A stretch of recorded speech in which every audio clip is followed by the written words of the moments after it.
Welcome, everybody, to this week's edition of Inside the GM Studio, a podcast all about the tabletop RPG hobby. I'm your host, Matt.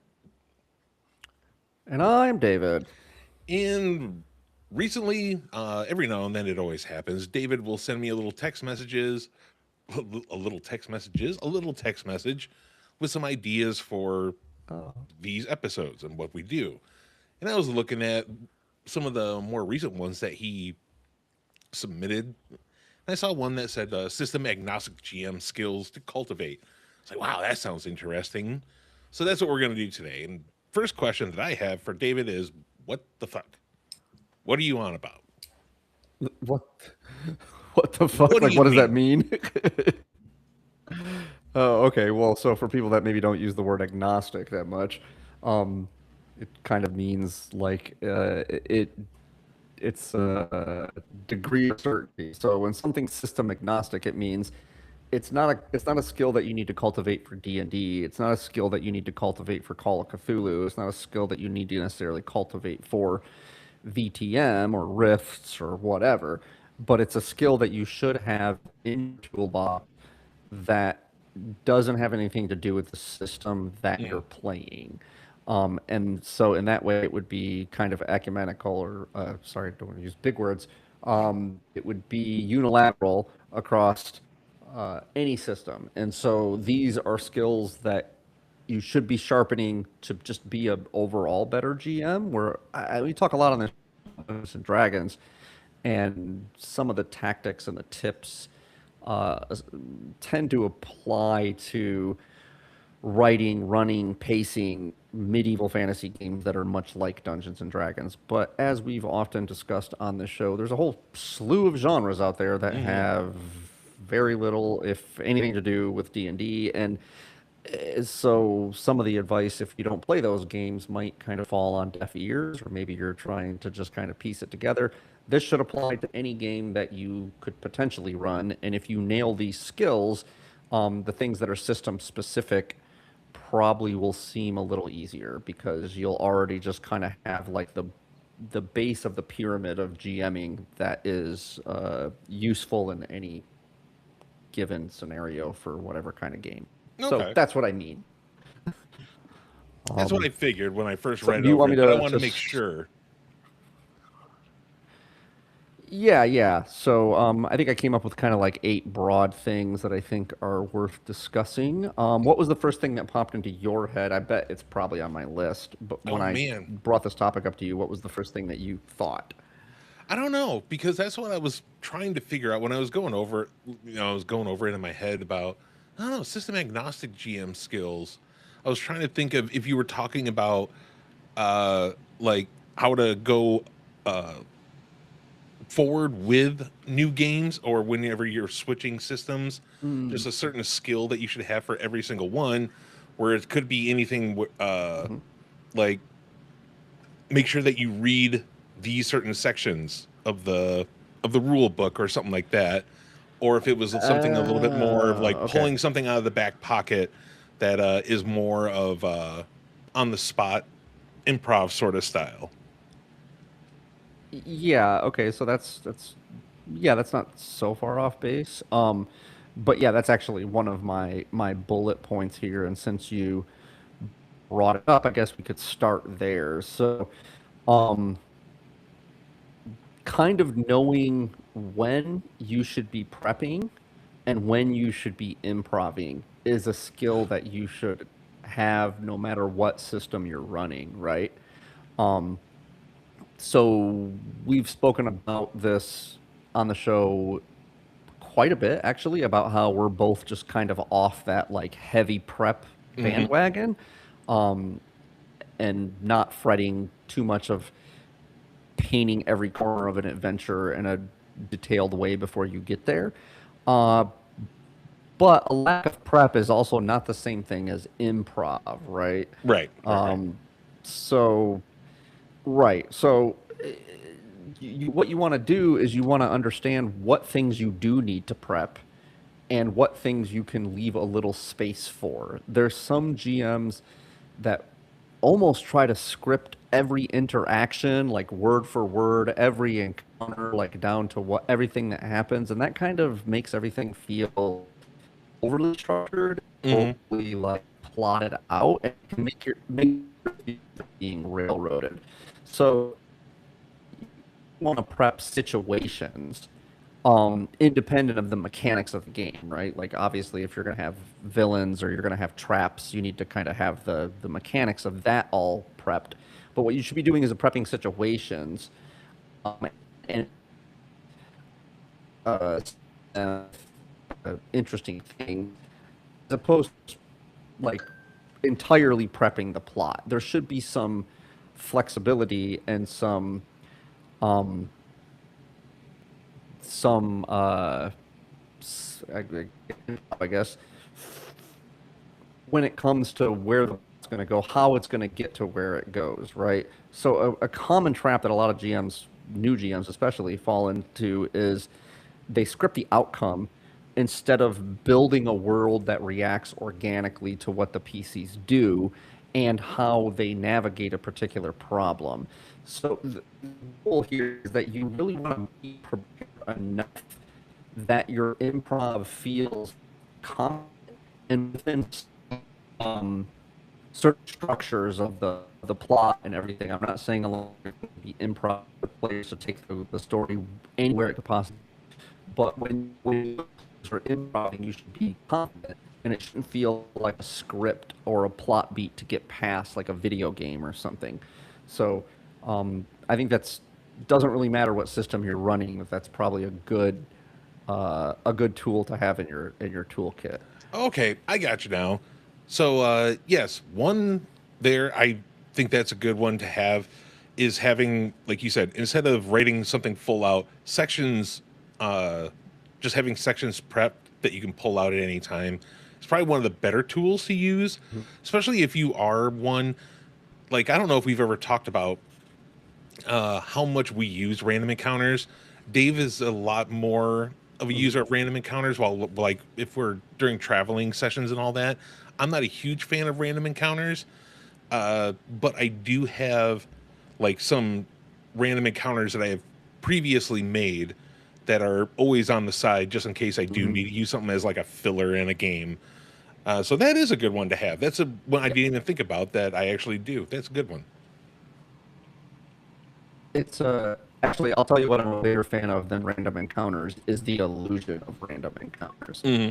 Often I don't want the players to know that there really isn't any threat between point A and point B. Hmm.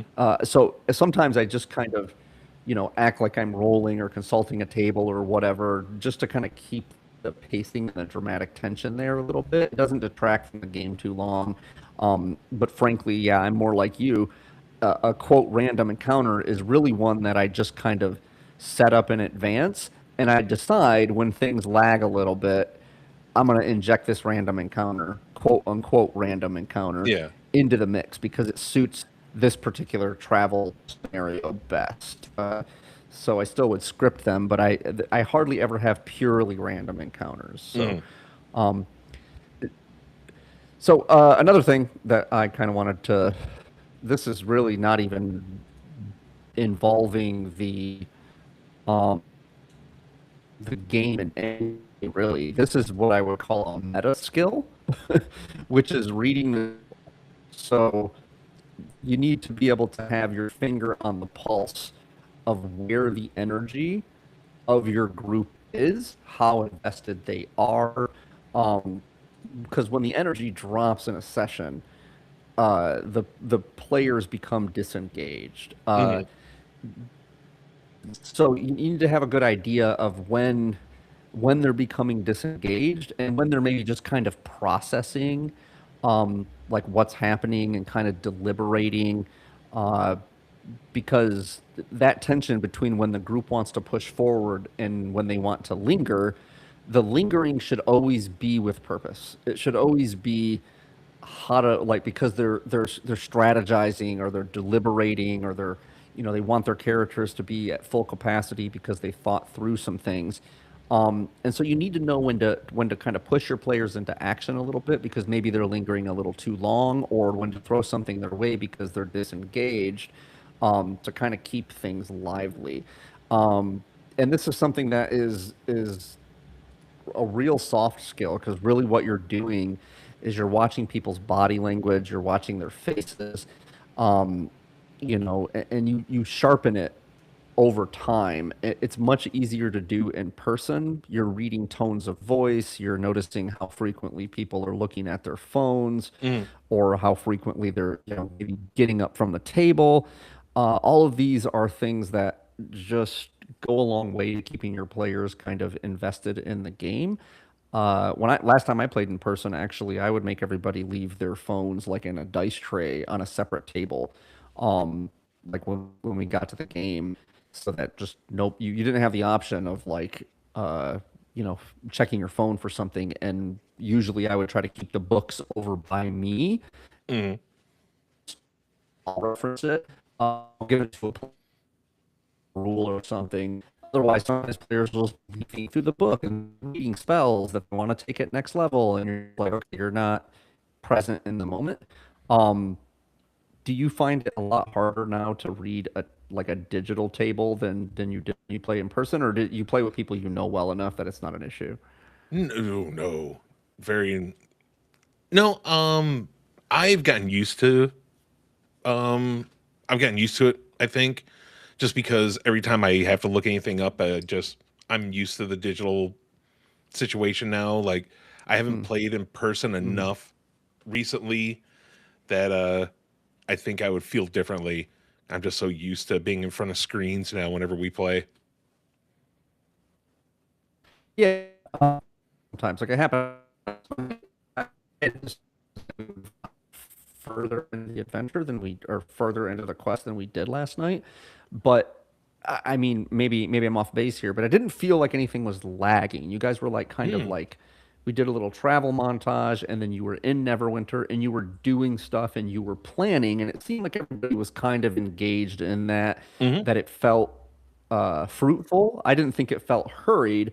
If anything, normally a first visit to Neverwinter, I would kind of linger and allow the party to explore the city and everything a little bit. But I was like, we can just handle this at a high level because we have kind of this expedition kind of ahead of us and this big confrontation with the dragon. So we just kind of got a little bit of a flavor there, and it felt organic, but maybe it lagged more than I realized. No, not at all, really. Because I think we had, yeah, I think I would have preferred our first time in Neverwinter to be a little bit more. Uh, oh man, how would I say it? There would have been more to it. I feel like we just kind of glazed over our time there, but it's fine. We had to Yeah. do it.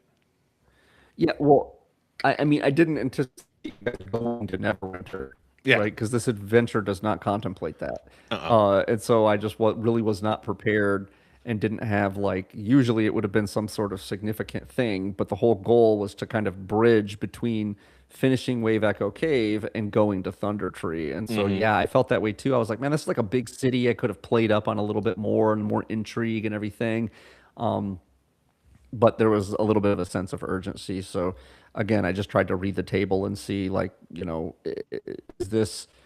is this what we need right now, or is Neverwinter just a more convenient location? And it seemed a little more like the second one than the first one. So um, Another another good skill to thing, have. yes.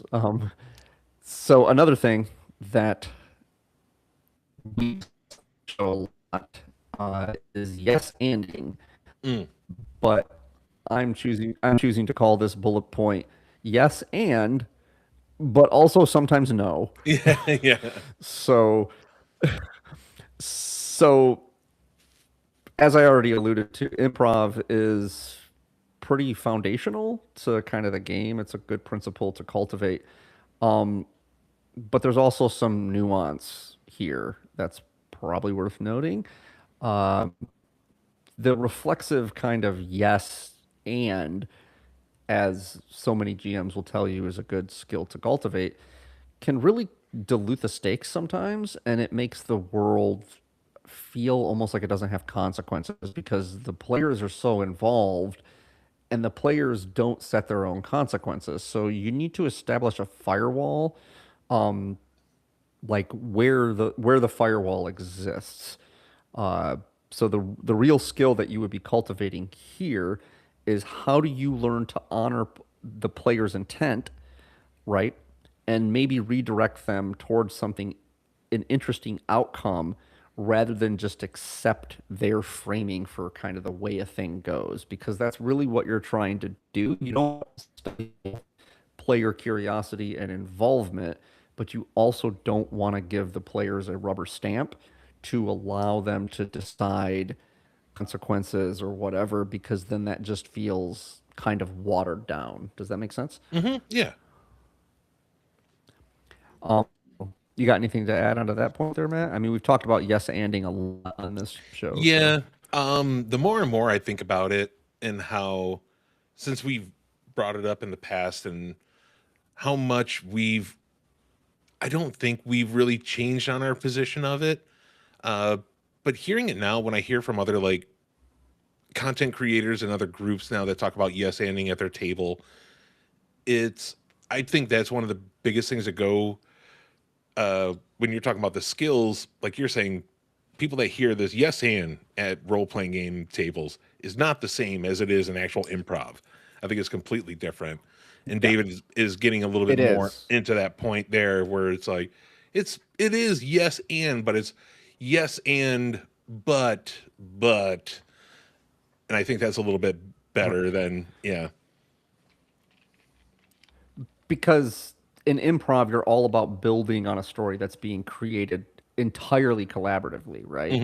Hmm. Um, Whereas in a role playing game, there still is a divide between the person that is the game master and the players that are playing in that world. And if Right. you erode that too much, then that distinction becomes inconsequential, which is really not what you want. So yeah, it's uh, another one that I know. Another point that we talked about that I think I made fun of myself about this for a few weeks ago. Um, when it comes to NPCs and how you create lively NPCs by giving them relevant details, wasn't that? I forget what the topic was. Do you remember what topic we were talking I about? don't. And Because I was talking about how I was like, I always, no, I was going to say, I remember talking about the fact that I always used to give you an NPC's hair color, eye color, oh yeah, height, yeah. weight, age, and then what they're wearing, like head to Hmm. toe. And it's like that is not a way to create uh vivid NPCs, right? Hmm. And so this is a skill that one needs to cultivate, right? You don't have to have a different voice for every character, but what you do need is a consistent kind of, for lack of a better word, behavioral signature, right? Like a maybe they have a verbal tick, maybe they have a posture, maybe they just have like a singular desire that they're always pursuing.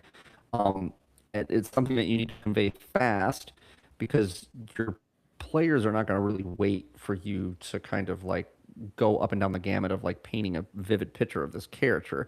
One or two strong details are better than like five concrete accurate ones, right? Hmm. Like hair color is hardly ever relevant, right? Unless it's particularly striking, right? Right. Like Yeah, Red fiery Sonja's red hair hair. is a good Yeah. Yep. example of See, that. we were both thinking the same thing.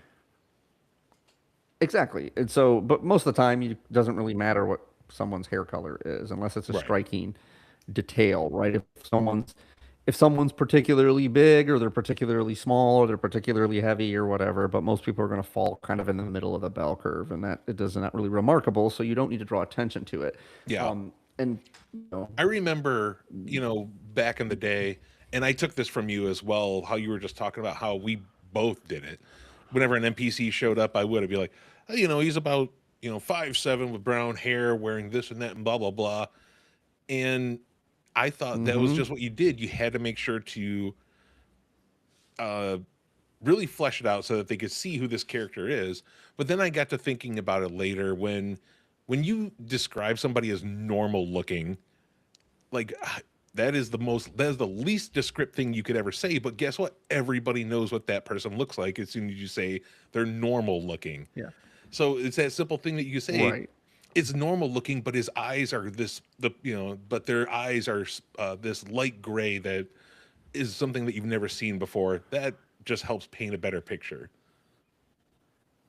Right. And if anything, saying someone is normal looking is almost always just a waste of your breath Hmm. because describe for me the ways in which they aren't normal, right? That's That's because what I was trying to otherwise say. your brain fills in. Yep. Yeah, yeah, your brain will just fill in that other than these few details, they more or less look like the default character on a video game, right? Like just Hmm. kind of like a regular dude or a regular chick, right?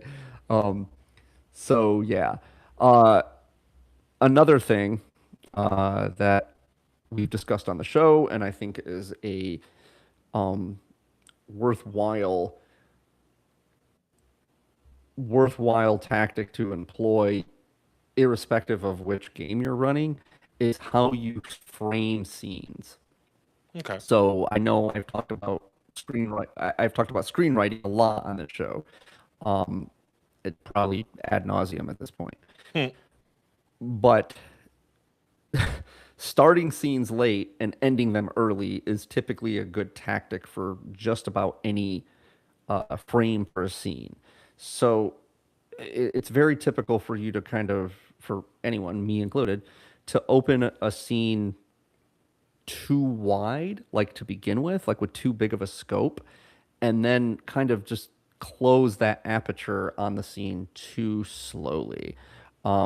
But having a well calibrated sense of when to cut a scene at a point of tension, uh, and to cut out before the scene deflates, it really, no matter what system you're running, it's going to keep your pacing tight. And Hmm. everybody is always kind of eager to get through as much of a game as they can in a very short amount of time. So, anything to add on to that point there, Matt? Nope, not at all.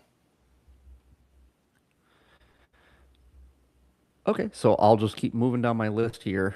Another topic that we've discussed, again, this is kind of just like a chop suey of a bunch of other topics that we've uh, alluded to previously, and probably, hopefully, if you're looking more in depth on looking for more in depth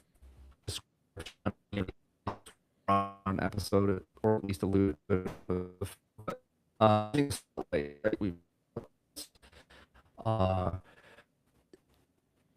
and so every player at the table, all the PCs, they bought a ticket to this game, right? They're there to play. And so when you're the GM, your role is to manage, your job is to ensure that everybody that has bought a ticket to that show gets a moment that matters to their character, matters to the plot, and hopefully matters to the other characters. But you don't want to feel like it's just on a ticker tape rotation. Hmm. Otherwise, it'll just feel like now it is Matt's turn to have the spotlight, and now Yeah. it is Patrick's turn to have the spotlight, and now it is Cody's turn to have the spotlight, right? And that just seems really rote. Hmm. Um, but what you should do is have a pretty good idea of what it is your characters want, where are the moments in any given session or adventure that are going to be ripe for allowing that character an opportunity to shine, and then make sure that you like lean into it, you give them the stage, um, and sometimes it can be entire side quests or just like a moment for one character to shine. um, and it should be like a tug of war, like back and forth between all the characters, knowing how to get that mix right, so that it doesn't feel like some recipe for like who now gets to pick what it is that the party does. Uh, that can take a little bit of sharpening, you know. Mm. Have you any other thoughts on sharing the spotlight there, Matt? Yes. So this is one that I think is one of the bigger ones. Being able to know when to transfer the spotlight over is becoming one of the biggest uh, skills that I've been trying to come up with, because I can fixate on one character sometimes because I like where their arc is going, or during that session how they've been playing, and I can get really fixated on them because I want to know what's going to happen next. So learning how Mm-hmm. to know that you're like, okay, we've had enough time over here, it's time to move over to somebody else while they're all split up, is something that I've been really working on. And I got to say, it's great. As soon as you start to figure it out and you're able to actually move, it's not just knowing, like feeling how like the pacing is going and moving, but you got to know your table as well. Like with our table, me and Cody, we could sit there and bullshit for fucking ever. Where Patrick, sometimes it's better to just keep it short and sweet because that's what he does. He's not exactly a man of a lot of words, so keeping it a little bit shorter for him is probably just better.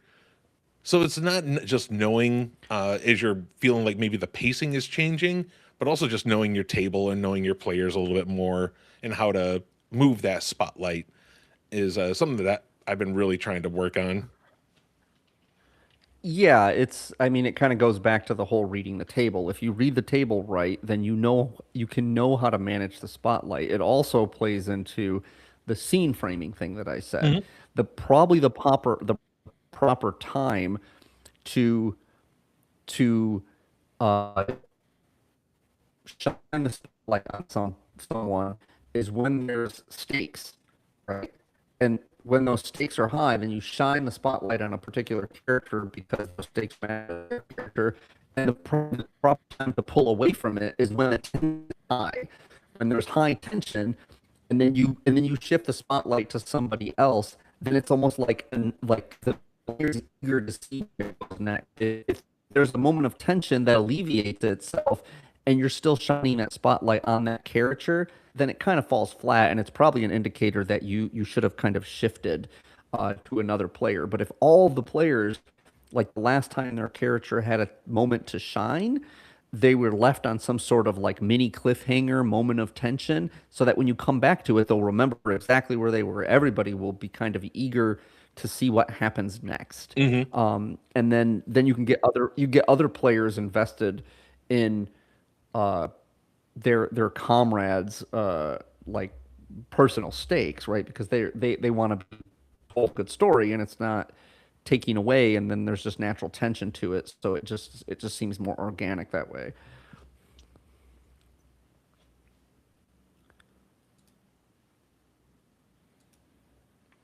Okay. Sorry, I'm checking some of our backlog audio here because you're getting it's been really, really, really choppy, but I don't know how it's going to come across in the recording. So I'm just checking it out a little bit. Okay. All right. Anything Yeah, I else on noticed your there's a list? little bit of a delay. Yeah, there is a little bit. uh yeah, I got a couple more points that I was gonna make, if you can kind of clip this out in the middle or whatever, I guess. um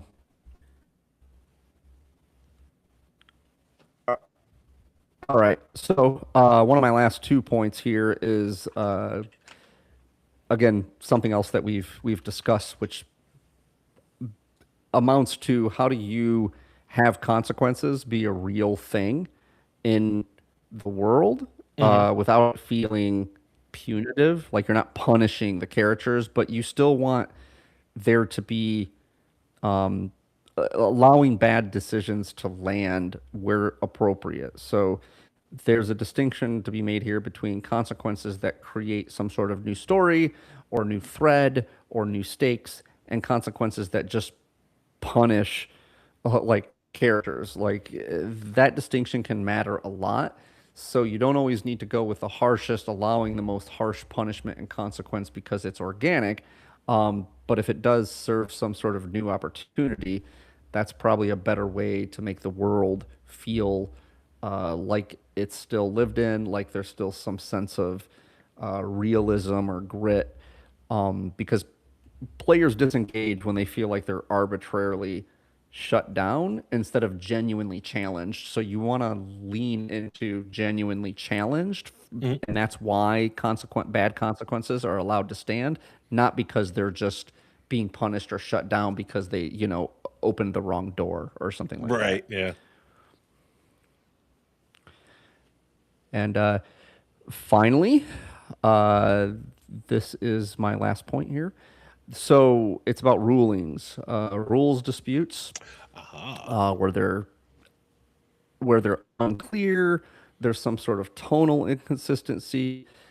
Like no matter what system you're playing, it's going to have gaps in it, right? And so you need to establish some sense of how you make calls at the table, right? Hmm. Making a call fast, being transparent about it, and moving on without creating resentment from your players that it's an unfair ruling. You need to be able to establish, here's what I'm ruling. We can revisit this in another session. That's often very underrated, but you don't need to get it exactly right. Your players need to know how you handle that, and you can't be changing how you handle it at every single circumstance because that'll just create bedlam. So, Hmm. I so I know we've talked about before, and maybe we'll make a full episode on this, like jobs at the table. Uh, it used mhm. to be, we don't do it very much now because we play virtually, but when we played at a table, David would always have jobs for everyone to do. You are the treasurer, you are the journal taker, you are blah blah blah. It doesn't always kind of Yep. uh, go in, because some tables are just like, oh well, this person is our leader, this is our healer, this is no. This is not what I'm talking about. Not your character's job. No, your job at that table. This is what you're Mhm. doing. And Your player's job. yeah, Yeah. your player's job. This is what you will be doing in order to make my job easier. Uh, and I've kind of taken it now that we play online, uh, and because I'm the only guy in our group that plays at an actual PC, everyone else plays at laptops. I have multiple screens. I have a 3-screen setup. So while Dave is talking, and if he has a ruling or a rule that he's trying to think up, I have kind of taken it upon myself to try to be the guy that quickly on my other monitor, I'll look up a rule real quick and try to bring it up. Yep. Uh, so it's nice to know that even though we're playing virtually, we all still have our jobs to do. Yeah, if anybody's interested, I used to designate this. So I would make the party elect a leader, right?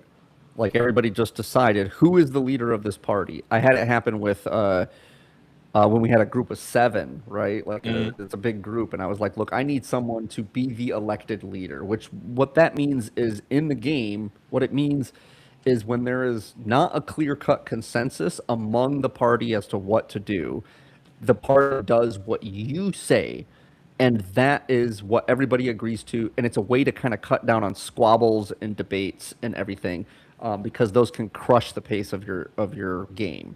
Mhm. But most of the other ones were player designated. Yep, I had the lawyer or the librarian, or I don't remember what I used to call them, but it was like your job is to look up a rule when there's some confusion, Mhm. right? Look it up. You have the book. You look up the rule. Then you had a treasurer. The treasurer's job was to keep track of the communal party wealth and to divide up. Oh, we just got X amount of gold, X amount of electrum, X amount of silver, and X gems. You're the one that does that calculation to Yeah. decide what everybody gets, what goes in the party fund, and where it lives, right? Then we also used to have a cartographer, which is if your party wants to have a map, a dungeon map or an overland map or whatever, somebody has to be in charge of drawing it and being the character in the world that keeps the actual physical map. That's the cartographer, right? You had a scout. The scout's job was to be the one that was lookout when the party was traveling, so you didn't have to ask who's keeping an eye out? Everybody, I'm keeping an eye out for danger. I'm keeping an eye out for Yeah. danger. Everybody's keeping an eye out for danger all of the time. The scout's job is to be the one whose primary responsibility it is to do that, right? In the game.